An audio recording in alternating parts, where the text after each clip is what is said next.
விஜயநகர அரசர் ஒரு வித்தியாசமான சோதனை வைத்தார். அது ரொம்ப சுலபம்னு தோணுச்சு. ஆனா அந்த சோதனைக்கு யாராலும் சரியான பதில் சொல்ல முடியல. அனைவரும் குழப்பத்தில் இருந்தார்கள்.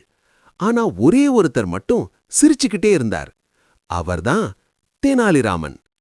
விஜயநகர அரச அரண்மனை, அழகான மண்டபம், அமைதியான சூழல். அமைச்சர்கள் அனைவரும் வரிசையாக நின்றிருந்தார்கள். அரசர் சிம்மாசனத்தில் அமர்ந்து சிந்தித்துக் கொண்டிருந்தார். அவர் மெதுவாக எழுந்து சொன்னார், இன்று நான் ஒரு சோதனை வைக்கிறேன். இதற்கு சரியான பதில் சொன்னவருக்கு பரிசு இருக்கும். அனைவரும் ஆர்வமாக ஒருவரை ஒருவர் பார்த்தார்கள்.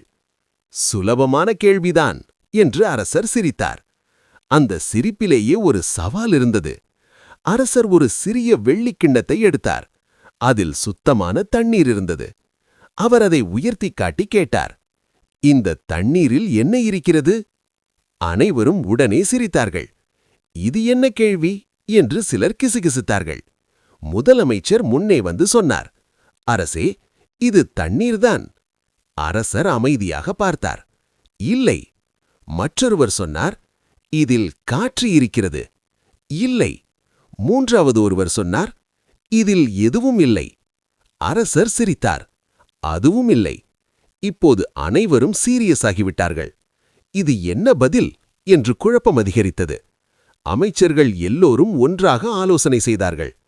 தண்ணீர்ல இன்னும் என்ன இருக்க முடியும்? இதுல ஏதாவது ரகசியம் இருக்கணும். அரசர் நம்மை சோதிக்கிறார். ஒவ்வொருவரும் வேறு வேறு யோசனை சொன்னார்கள். ஆனா எந்த பதிலும் அரசருக்கு பிடிக்கவில்லை. அந்த நேரத்தில் ஒரு மூலையில் அமைதியாக நின்று கொண்டிருந்தார் தெனாலிராமன். அவர் எதுவும் பேசாமல் சிரித்துக் கொண்டிருந்தார்.